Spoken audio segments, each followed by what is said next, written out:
This is the House of Hockey podcast, where we talk about the game and the lifestyle. We've got opinions as hockey fans, friends, and from the female perspective. Welcome to our house.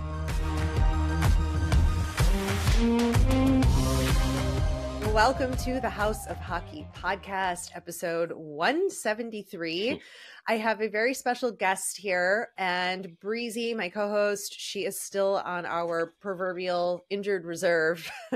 No expected timeline yet of when she will return, but I will be sure to update you as I get that news from Breezy. But I am joined by Allan Kreda. We actually met when I was in New York at the Rangers game watching warmups. He's a longtime writer who's covered the three major NHL teams in New York. That includes Rangers, Islanders, Devils. He spent almost 2 decades writing with the Associated Press. He's covered money, banking, of course, the NHL, and the sports media business. He's still doing all of that today. He's an author. We're going to hear about his hockey book, but he was at the Stadium Series 2024 in the Meadowlands with this crazy back-to-back weekend. It was unbelievable. Right? Surreal, stunning, every adjective you can come up with, out of body, the wind, the light, the colors, the almost 80,000 people yesterday, 70,000 on Saturday night, 4 teams, 2 days.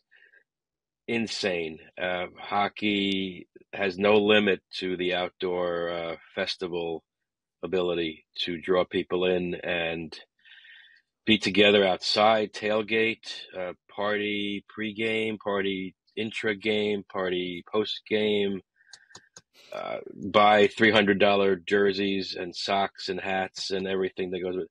It is no limit. It's remarkable what this has become, and I feel like you could have the same teams play in the same places every year, every other year, and it'd be just as successful. It's unbelievable. Like you go into it thinking, oh, it can't match the last time I did one of these, and I think this weekend exceeded it just in sheer numbers.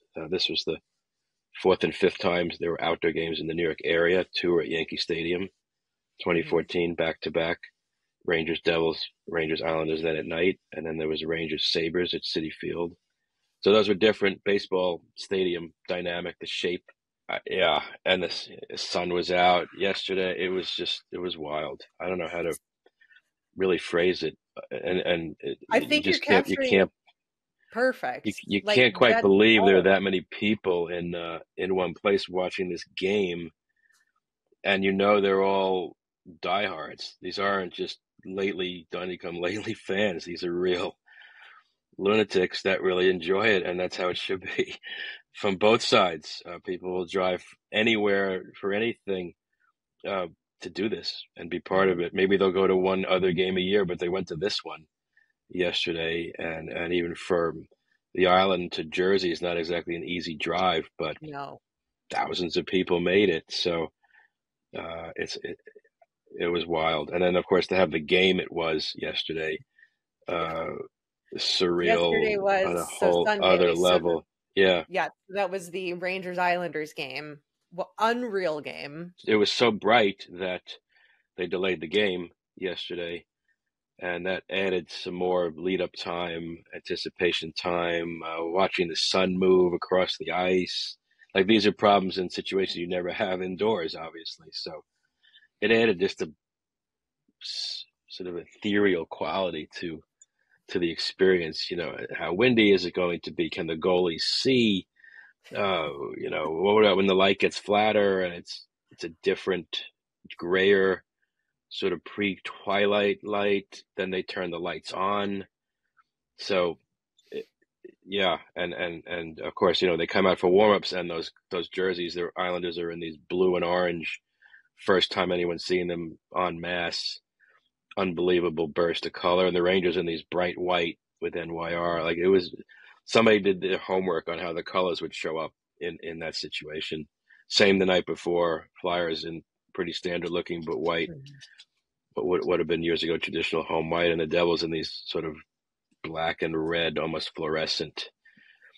Yeah, wild stuff. And then just to see the game proceed with the colors, with the loudness.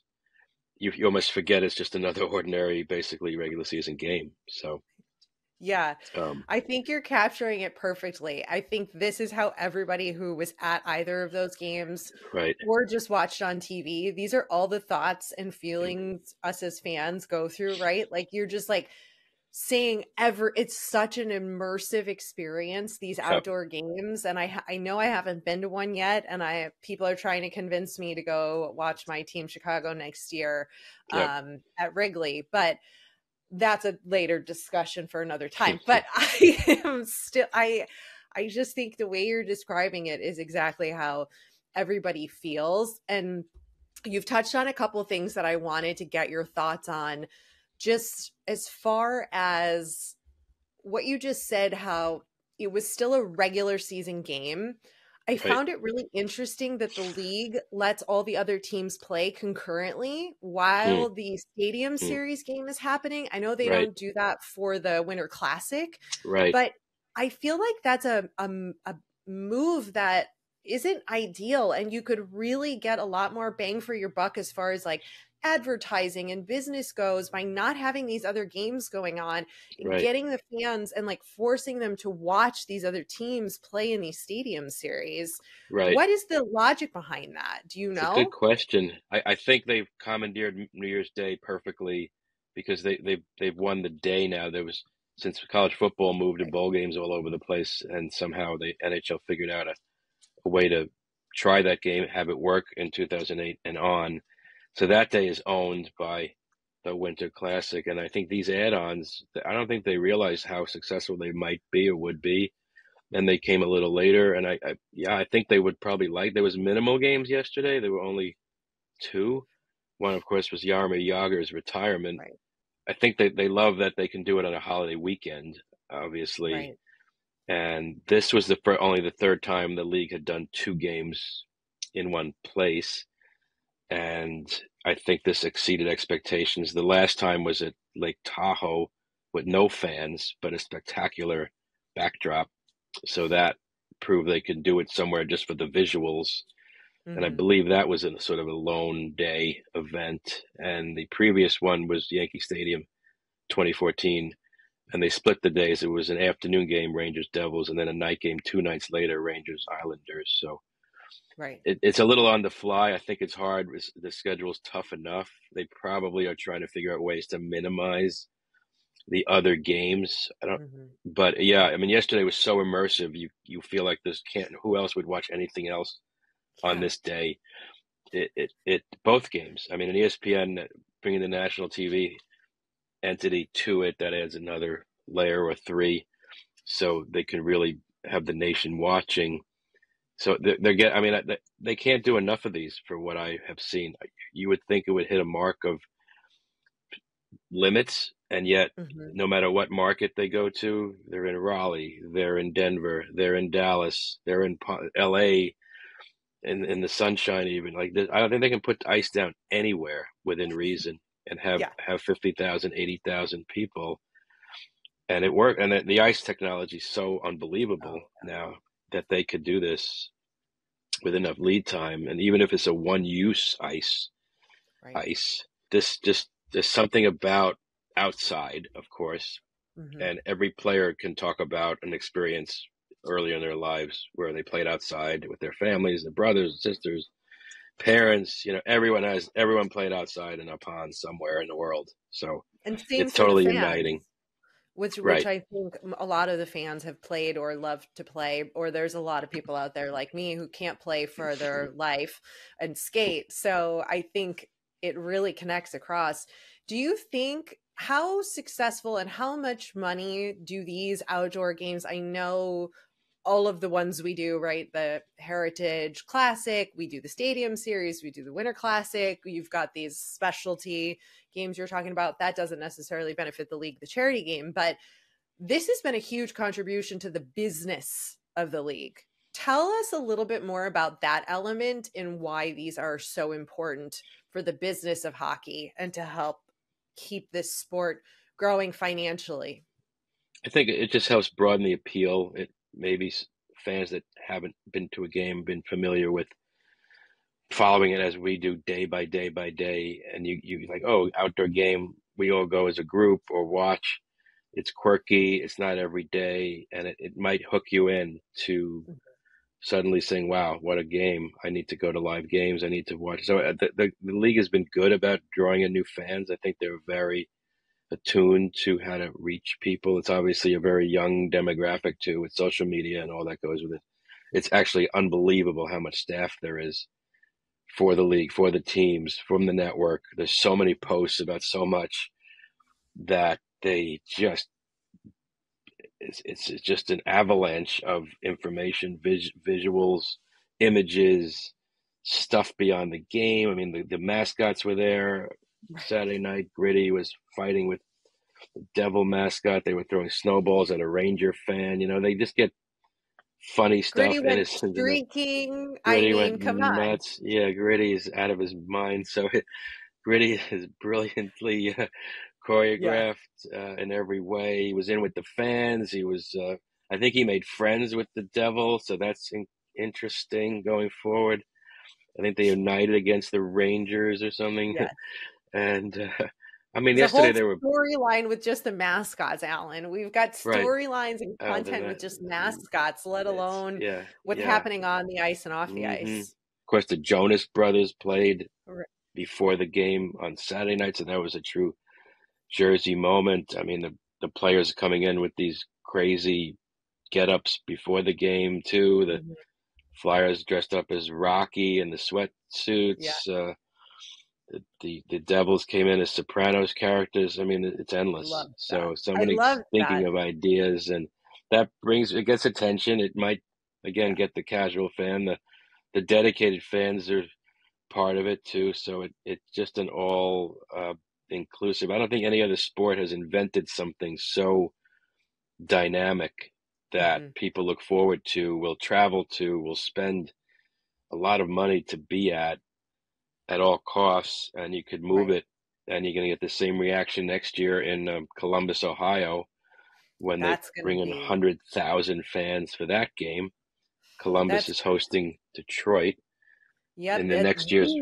in the Ohio State, at Yeah, the Ohio Stadium. That's it's. going to be a cold, Hmm. cold experience, but could not be cooler to have in Ohio, especially the Right. Ohio State is the biggest thing you can get of sports in Ohio, beyond any of the football teams that are in the NFL. Like that is going to be quite the experience. And I hear what you're saying about a lot of this is to try to bring in the casual fan and hook them in as longtime fans and get them rallying behind their local NHL team and showcasing it. And of course, they do that, especially during the coverage of the game, like with ESPN. They had all the football guys on there yesterday for the respective New York teams, Yes. doing short little interviews, talking to them about why they love hockey and, trying to get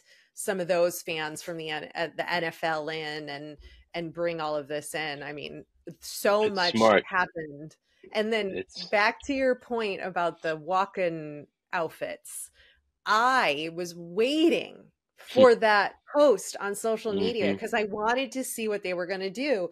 They were asked about it the day or 2 days before or whatever when they get to warm up on the ice, Right. and it's fun to guess and try to see. And I think one of the things that they really capitalize on in the NHL is that the players have these personalities. Like this is instinctual, I think, to majority of the players. They love Halloween. We know this as fans. We see all their posts of Halloween. They go all out with the costumes. They love a moment to have some fun. And I think getting to see them embrace this kind of thing is the content that the fans crave. Like we don't get enough of their personality. And this is the one thing we can get.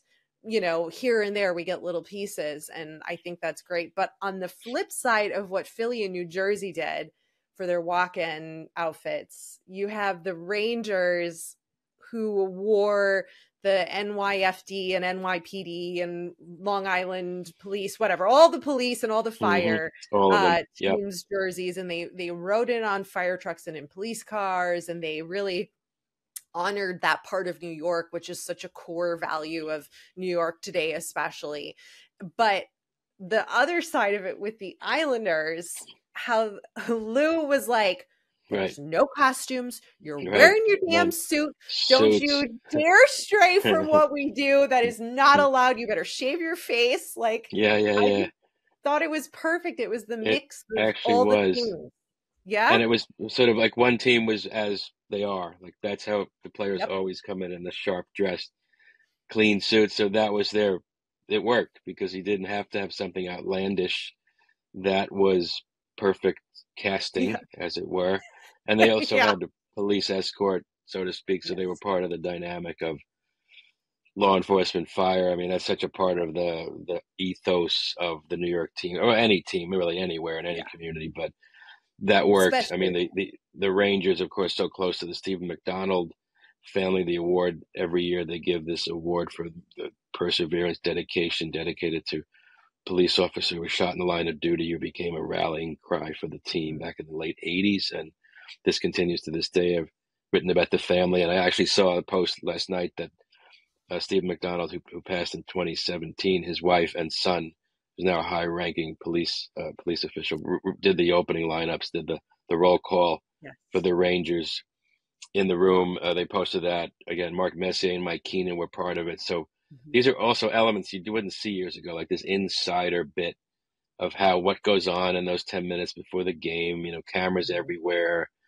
national TV partners. It's neat. I mean, fans don't always know. It's nice to bring everyone under the tent for a bit.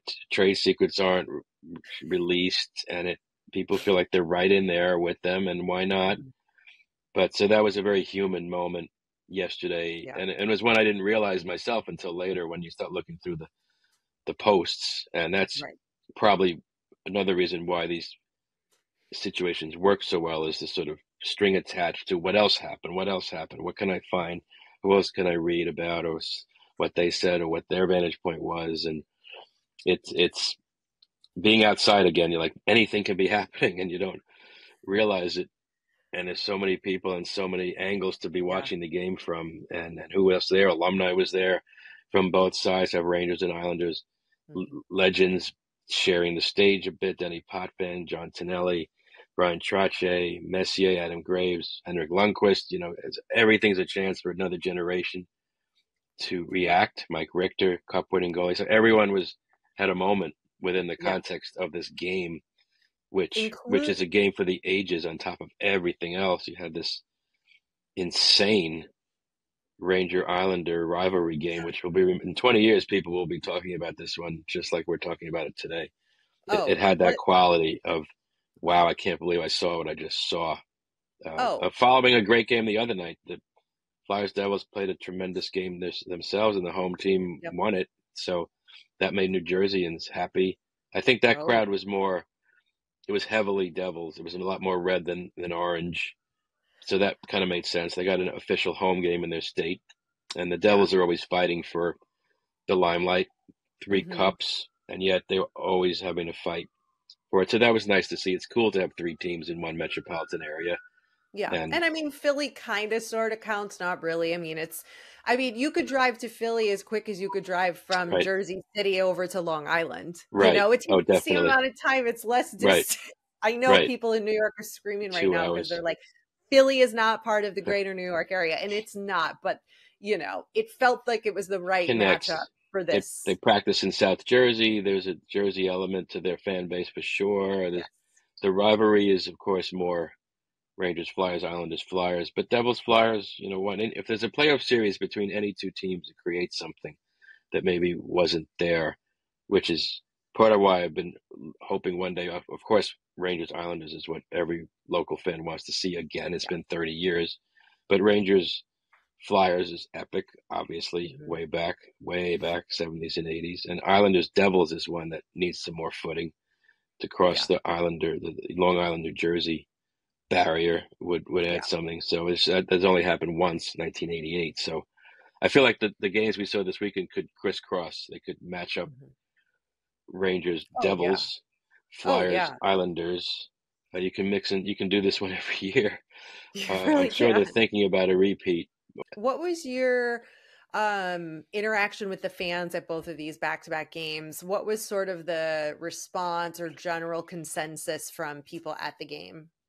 They seem thrilled. I mean, it gives the fan bases the chance to tailgate, Hmm. especially yesterday in the sunshine ahead of it. I don't personally know how anyone could sit out there for 3 hours in third-degree wind. Cool. I admire it, but I can't repeat that. It's hard. I don't know how. You have to be a professional to have the layers and have the wherewithal to deal with the elements. Yeah. But they all seem thrilled. I mean, the Islander fan base in particular, they're excellent tailgaters from all the years at Nassau Coliseum. Oh yeah. So that this was an easy one, and I know a lot of hockey fans are football fans, so they've done this obviously before. Yep. Jets, Giants, Eagles. If the same fans are hockey fans, this is a chance to just do it in different colors and in a different month of the year. And Little we got cold there month of the year. early yesterday. The game was supposed to start at 3. I got there before noon, and there were hundreds and hundreds of tailgating setups for both teams. So that's 3-4 hours out in the cold, 3-4 more hours inside. Right. Sun is setting, but I don't can't imagine anyone didn't have a good day. You see the endless thousands of posts from fans with their kids, Hmm. families, groups of fans making it their maybe one day party a year. I mean, if you're going to pick one game, pick this one. This is it. And so yeah, it seems like the the amount of money you have to spend, it doesn't matter. The experience is totally worth it, and it's unique, and the league has figured out how to monetize this so well, and it's for a good cause. I think fans get along. I don't sense much hate, quote hate. Of course, you want your team to win, but it wasn't violence in the stands. There, people were getting along from it was a cool kind of cohesive ex- co-experience, win or Hmm. lose. I mean, the Islander fans was a crushing loss Yes. yesterday. The way they held Crushing. the lead, and it felt like I thought, oh my God, they're gonna win. I was like, the Islanders are gonna win this game. I went into it thinking there's no way they're gonna come out on top of this game. And then I keep watching, and then all the chaos that we saw that happened. I mean, in the first minute and a half of the game, not just like it was complete fire between those two teams, and it's a rivalry that's really fun to see, and they really go up against each other really tough when they get to play each other like this. And I think it's wonderful to see this sort of that passion and rivalry and angst that I don't know that we see as much anymore in the league. But when the game ended, of course, in overtime, and the win, it was just crazy the way it all played out. And I mean, you can't ask for a better experience than this. And to exactly No, what you're saying, it's like, it is there anything they can do to improve on these outdoor games? I think the only thing I got from my conversations was the merchandise challenges. The Devils were sold out of almost everything before the game even started. And I think there's not as much available on site. And I think that's an element the fans are really craving, and more diversity of the kind of stuff that they're selling, I think is something that fans like. But other than that, I don't know, from your perspective, what would be something you would want to see them improve on, if there even is anything? I think it's just capitalizing on the experience. I mean, I felt like it felt like there needed to be a little more after the two games. Like, wow, that was amazing, but I can't believe it's over feeling. But there's probably a fine line between underdoing it and overdoing it. And I know the merchandise, there was some complaints that it was available, but not available soon enough, and it came out sort of too close to the game. But the Islanders in their arena had tons of the stuff weeks ahead of time. The Rangers, as much as they could fit in their team stores, I saw it appear. So, yeah, the merchandising, I think there's limits though to how much crowd they can move crowd around, in a football stadium team store setup or Right. stands, and I feel like people sort of wear their stuff to the game. So they do want it in advance versus I'm going to go to the game and buy a jersey now kind of thing. So I guess the more lead time, I mean, I know they make it wait for dramatic purposes and what Right. colors, how the jerseys will look. I'm amazed that fans will buy yet another jersey to go with the 12 they already have. Yep. Because you look back 30 years ago when the Islanders, for example, winning the Stanley Cup, you just didn't see fans in jerseys in the arena like you do today. It's somewhere along the way the Yeah. paradigm changed, and it Where did became it the flip? only late What night. was it? Just I like don't know. marketing and the teams just brought the like Adidas version, like the less expensive, authentic version, so it was more Hmm. affordable, or just like I that think it probably was. influenced just the It's a great availability. question. Like where it actually, I would think sort of late '90s is probably commensurate with the internet and posting and teams doing special events in the playoffs, like the Winnipeg Jets with their white outs, so everyone wear Mm, white, like come as a uniformed group, and yeah. then you see. I think maybe also when they came back from the lockout, the season lost lockout of 0405, they had to try a lot of new stuff. Shootout Hmm. starts. Teams are wearing, officially wearing dark at home and Hmm. the third jersey. So it just became this is what I'm going to wear to match my home team's Yep. look, and it just sort of caught on. So every team at home, you see basically a majority of the dark jerseys. And I mean, I grew up watching hockey when it was white at home, so I'm still a little backwards on the blue Ranger Islander. You Right. kind of I wanted to see the whites, like I There you remember go. as a kid. So, but Yeah. yeah, in those days, you did not see people did not spend that kind of money on wearing a jersey, and there weren't the marketing abilities to order things online. You had to go to a physical store to buy it, and it was a big deal in high school in the '80s to buy a jersey. But you had to work for it. You couldn't order it on NHL.com. So that part is added to. I have to look my Yeah. part for my Just team, ignore the and barking happening that's at my okay. house. No It's problem. they came to fill the Part of it. oil, and Ah, so they're, all the things are my dog happening. is somewhere. She listens to me when I'm on Zooms, so she's I love behind it. me. Yeah, funny. Talk to me a little bit. I know you cover a lot of Islanders, and we had a huge change coaching. The legendary Patrick Waugh is now there. What has been your assessment thus far of, being in post game and pre-game, chats with him and listening to him talk and hearing from the players? What's your assessment of his new role? High energy, brilliant, has seen it all, been part of it all. He is not shy. He goes into detail. He's a tremendous interview. He is fiery and super motivated to prove that he could do this again in a new era.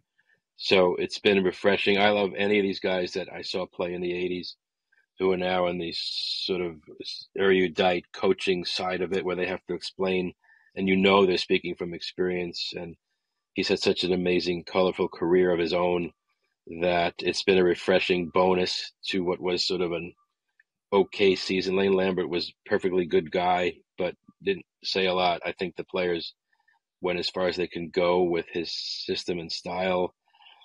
Patrick Waugh may take more time than just this part of season left to really incorporate his methodology and view. But it's been an interesting start. I don't know how they're 3-3-3 with him, so it's not the burst I think they were hoping for, but it'll get better from here. I think he'll bring in more of his type of players. Pretty sure he'll bring in another assistant coach or two. He's still learning. It's hard to come in on the fly in any situation, let alone a team with so many players who've been there for as long as a lot of Islanders have. So it was a gamble, but they're going to try to squeak into one of those last two spots. I mean, he was upbeat yesterday somehow after they squandered that point, essentially. But that's a 2 point game they let slip to one. That's not I earned a point at the end kind of day. And Islanders have lost 14 games in extra time. So if they had won half of those, they'd be up where the Flyers are. So this has to Yeah, they've eat got at to do them. some work on their Um, penalty kill. it's You could see tough. it I mean, struggling in there. big time. So I don't think I've ever seen that I could remember two pulled goalie, extra man, power play goals scored in the last 5 minutes. You see one, that's something. You see two, that's unbelievable. yeah, And it then of kills you course the as an winner. Islander fan if you The are. overtime was just crazy, 10 seconds. I mean, the overtime has become more of a choreography event than an actual Mhm. too much planning. But that was just, it Luck. happened. It was a bounce. It's on a stick. It's in the net. Was it a goal? Wasn't a goal? I mean, the big goal was the tying goal by Mika Yes. Zibanejad in the last 2 minutes. That crowd went bonkers yet again. It was the same as a last, punt return touchdown on Right. that field with everybody It was. bouncing in the. You see blue and red and white bouncing and screaming and Yeah.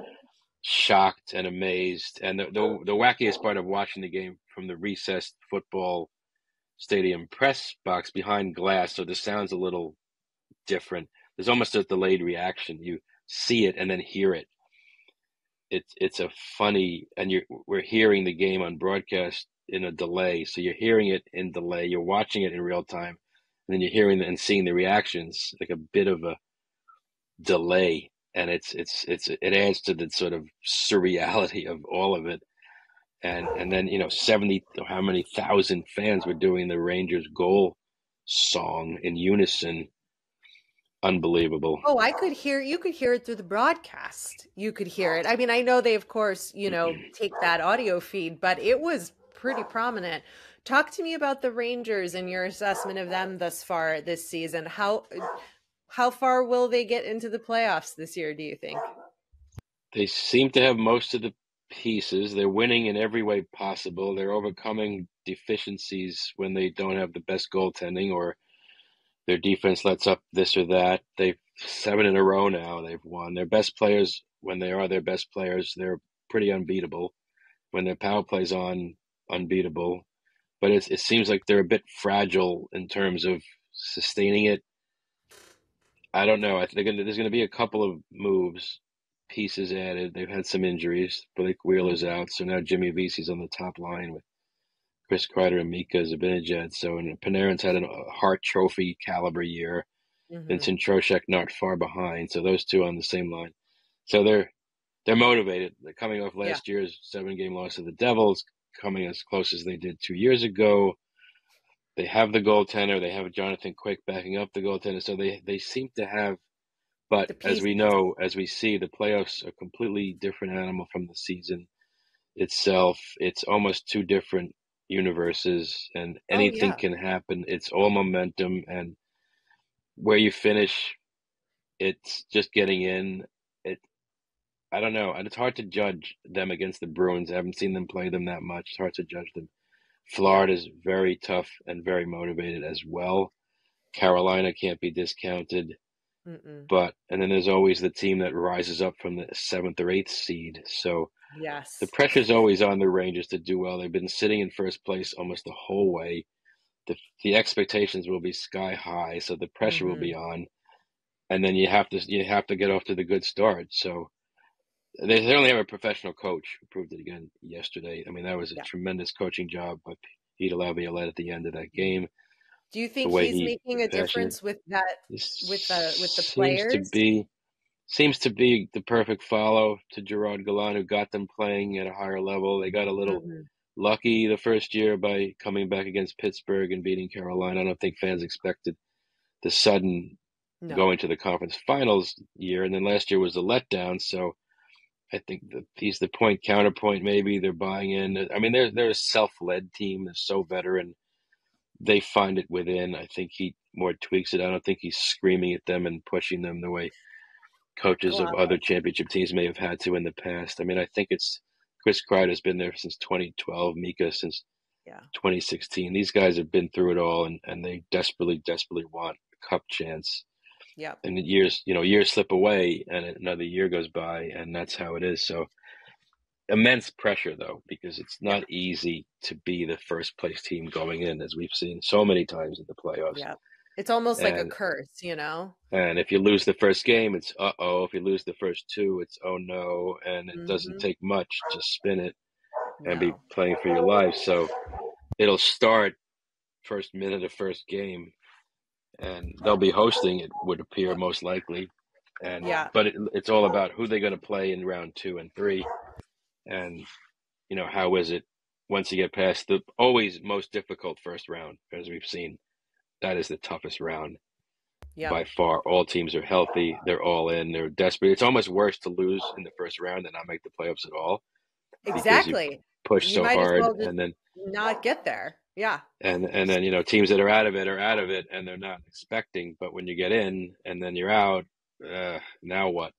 And that Yeah. that's a factor. So The it's dogs are still barking. So I'm nodding along and listening to you, they're and I just keep muting myself because I don't know they're what is ready for the going on. playoffs. They're anxious for the playoffs. Yeah. They're, Seriously. My that's dog key.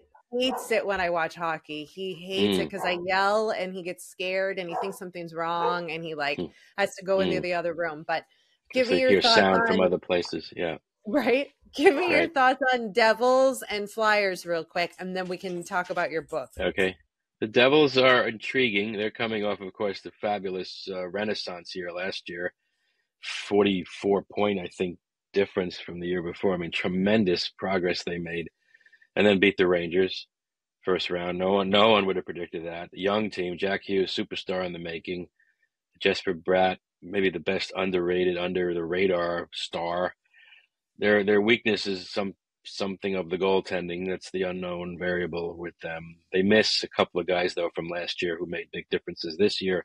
They miss Ryan Graves, who signed with Pittsburgh. They miss a guy like Thomas Tatar. So they've had a little bit of hiccups along the way, but they're hanging in. They're in striking distance from wild card spot number 2. They showed them that was one of their better games of the season against the Flyers. So I don't see Yeah. why they can't. They don't squander leads like the Islanders do. Somehow they're a little more cohesive. They've had their ups and downs there where you think, they're going to spiral, and yet then they come back and play 3 good games in 4. So, and they have another professional coach in Lindy Ruff. I would expect them to hang close to that last spot. The Detroit looks playoff worthy, but they're another team that came in with reasonable expectations that may be exceeding them. So Yeah. how fragile will they be down the stretch? It looks like though 5 teams basically chasing one spot in the East, and they Yeah. still discount Pittsburgh and Washington are down there, but could rally. So to me, it And comes down to Philly. Detroit and Philly, of course, exceeding expectations dramatically and Yeah. sitting in Another third. team this season we did not, I don't think most people thought would No, be where they're at this point in the and, season. and and that's a Torts led. Of course, the Flyers redid their front office, and Keith Jones and Daniel Briere as GM. So they brought in a whole new energy. Torts has Yeah. this team playing really well. They're looking strong. I don't think they'll fade. They'll probably sit right where they are in third. So that sets up something like a Carolina Flyers first round, or if the Rangers somehow can't hold on to first, the Rangers Flyers first round. That'd be wild. It's been a long time since those two played in the playoffs. So, it doesn't. Usually, the playoff slots stay relatively close to what they are by this time of the Yeah. season. So it takes a lot to fall out of it. But I would say the Devils have somewhat under exceeded so far, but still very close in. Flyers surprise, but should be a force. Torts won't let them off the hook. No. Definitely, and they're not missing many beats. They're a deep team. They have a big defense, mobile, have some scoring from new guys. So interesting team. Tippett's been a revelation. Travis Konechny stars. Couturier, the new captain. They have the pieces, and there's no reason why they've, even with Carter Hart not being on the team, the goaltending's been pretty Right. okay without him. And interesting. I don't think the Flyers are not on the preseason radar in top 3 in the division. So You've covered this league from all ends for like 20 plus years. You've been in you're in locker rooms, you're talking to players, you've heard endless amounts of press conferences and things, but give me your favorite story with any NHL player at any point in your career that we might not know. it's a good question. It's a really good question. Well, I have some from spending time with alumni. When you talk to players years later, different situation in their lives, and you get to some stories you may not have ever heard or they've never told. And they're, as players, at least stars in general, well, any professional athlete, when they leave the game, it's all about relevance, and you're suddenly not in the limelight. So the guys who choose to come back, the guys that are around the team, I spent a lot of time with Adam Graves through the years with the Rangers. He's such a community-minded person, so you get more insight over time for what makes these players tick. He's a tremendous one. Roger Gilbert, the ultimate Mr. Ranger, I once spent a game night in 2017 just walking around Madison Square Garden during a game with him, visiting the suites, talking to the Zamboni drivers, meeting random fans, stopping for little kids to sign. And it was just this like Pied Piper effect of he's still at it at age 75, and just the energy of all that was tremendous. It's such a memorable way to view the game experience through the eyes of a legend. So that type of human experience, really, really fun, stays with you forever. Cool.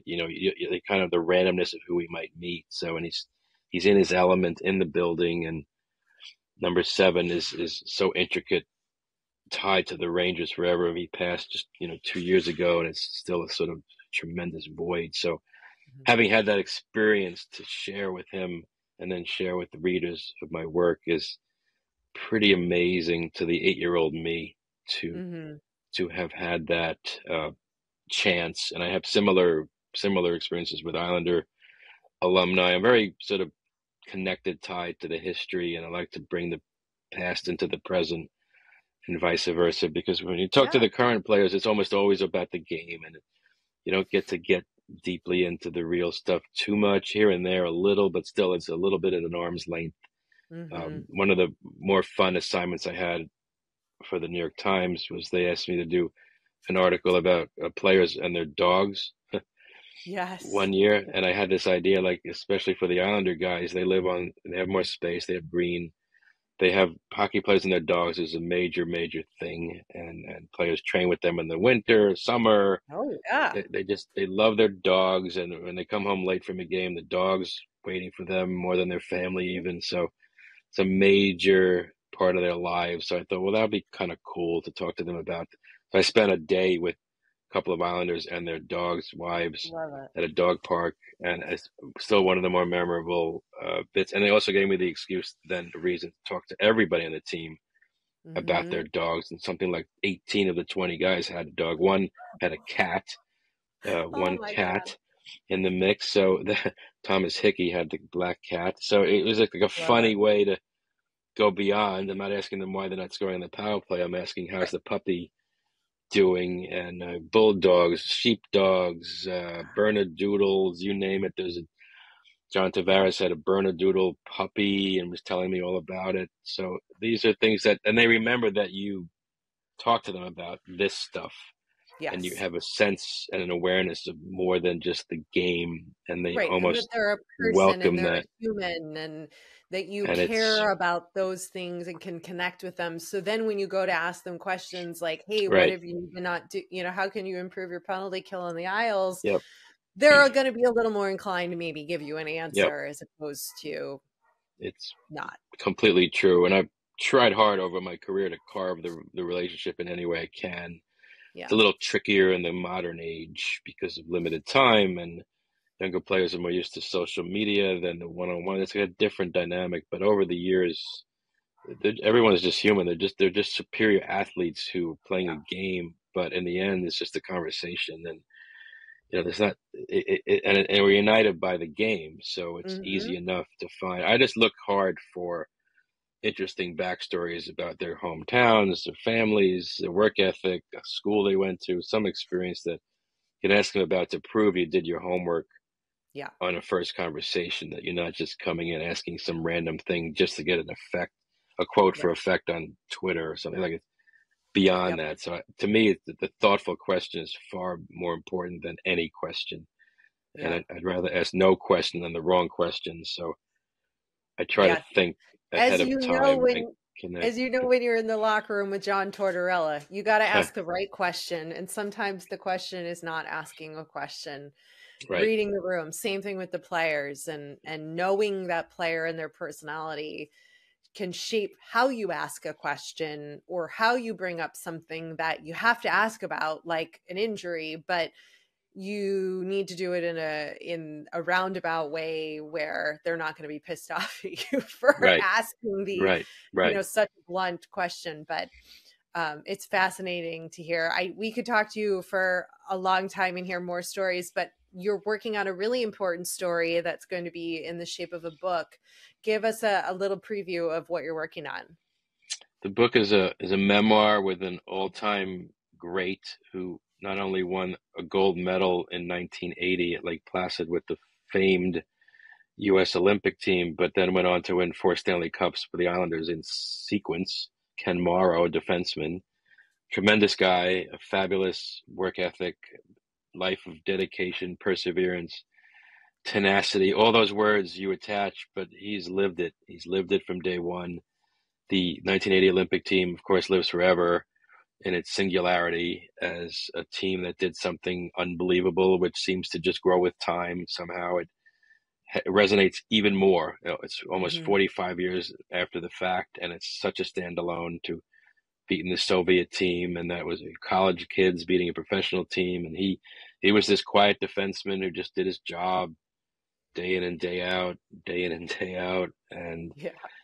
joins the Islanders late season, seamlessly fits into their lineup, helps them win the Stanley Cup. And I've always been fascinated by that group of players. Just on the Islanders side, there were 16 players that won all 4 cups.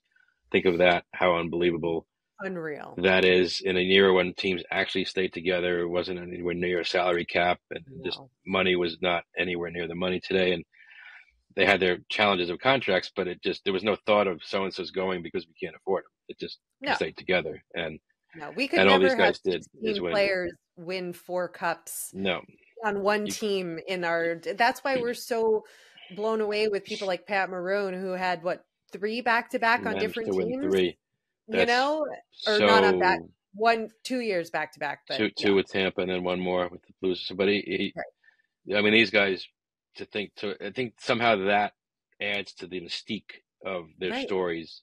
Now, sometimes waiting years to tell the stories is almost more effective than telling them 10 years after the fact. Now it's 40 Yep. something years after. So he has this amazing duality of the gold medal and the Stanley Cups, both. He's the only player to do it in the same year, obviously, and he's the only Olympian to go to the Islanders. The only Olympian that also won a Stanley Cup was Neil Broughton, but did that 15 years later with the Devils as a role player in 1995. So Neil Broughton's the only player to actually win 3.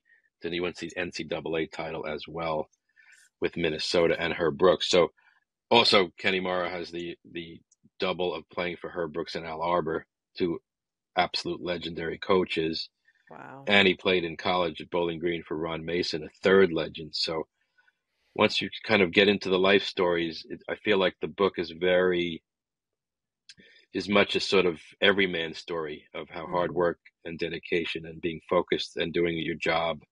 Anyone can relate to that in any field. Yep. And he's also a quiet guy who didn't talk a lot as a player. So to hear his story in a book form is kind of neat because he wasn't one to share a whole lot as a Mm-hmm. player. And apparently, from what I was learned in the course of doing the project, the Olympic element, the stories of those guys and that team, Mm. people and fans of that era can't get enough of it. Oh So, and yeah. I had a tremendous bond to that as a kid. So I think even it's kids very today neat have to a tell tremendous bond to that movie. That movie, the right? There movie. you go. That The just movie shows you brought it back. the generation difference, right? As like that movie, but for you, that's real life, and the movie has resonated. And then when, you know, yep. It's part of the beauty of it. To new generations appreciate something you doesn't always happen that way. And Hmm. even when they won, they thought, oh, 10 years, we'll do a couple of reunions, and in 10 years, no one will really talk about it as much. And just the No. opposite. And it's the same with the Islander legends as well. Those guys, Yeah. the fan base, of course, they haven't won the cup since '83, but But what they accomplished in yeah, that time is so was, singular yeah, and unmatched. 19 straight series wins, and so there's something with the legacy story of a group that won at that level, and of course, there's real life that intercedes. Clark Gillies, Mike Bossy passing in a couple of years. It's shocking when you see them go, and in your mind's eye, everyone's 28 forever. So yep, it's hard. It's hard, including and yourself, right, yeah, Allan? In your mind's eye, absolutely. yep, it's like 28, something happens. 28. Yeah. So there's a value in telling the stories now and not Mhm. waiting 20 more years. It's going to be the sequel to Miracle on Ice, your book. It You're going will. to write It the will. book, and then you're going to sell the rights to Hollywood, Yes, and it's going to yes. be the Ken Morrow story. I like it. Good thinking. Putting They're it out targeting there it for you. for the 45th anniversary next February. So, which Awesome. is just a stunning. It's also the 45th anniversary of the Islanders winning the cup. So Well, it's and a the Islanders are going to be real busy double. too, because they're going to be Yep, hosting the All-Star they are. game. That was announced yesterday. All-Star Game 2026, lead in to the Olympic Games in Italy. Hmm. So they pitching it apparently as some sort of launch effort into the Olympics, because I sense it won't be every Olympian won't be available for this All-Star weekend. Right. So there'll be some interesting ramifications on how they do it, but it's in a brand new arena. Yep. It's in New York. It hasn't been in New York since the 80s. Well, actually, the Rangers did one in the Garden in 94. So in 30 years, though. So, and the It's a long Islanders time. hosted one in 83, Devils in 84. So it's been a while, and why not? And suddenly we're talking about 2026. Like, I know. just slow We down just time started here. 2024, I and know. we're both 28, Allan. So I don't We're know both what you're 28. talking about. Yeah. Let's not. We're regressing in time. So 28 is the number forever. Absolutely. Yes. Thank Well, you. thank Yes. you, Allan, for taking the time to share all your insights and chat with me the day after you just watched back-to-back outdoor games and are still probably warming up and getting your legs and your brain back I'm together trying. after Yes. experiencing two gigantic legendary games in this career. So thank you. I will link in our show notes where people can follow you on Okay. Twitter so they can keep Awesome. up with you and the progress on the book. And if they you cover all three teams, so Yes. fans of Islanders, Rangers, Devils, look for Allan at warm-ups. You'll see him there. He's always Yes. down. Warm-ups. Go say hi to Allan and tell him you heard him Always. on the Yes. podcast, and talk hockey I with him, because I he'll noticed talk. the Blackhawks jersey, and here we are. So Yep, it's exactly. it, I was just the, standing there watching my boys warm up, the and Allan the was key there to as well. warm-ups is watching the visiting team, because it's a little less crowded, and you tend to meet interesting new people, and fans are enthusiastic to see their team visit New York. So Thank you, Allan. I will let you you get got back it. to work, and Okay. thank you Cool. for joining me.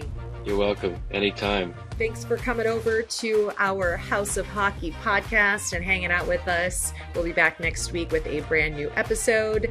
And in the meantime, you can follow us on social media. Just look for House of Hockey podcast. We'll be back next week.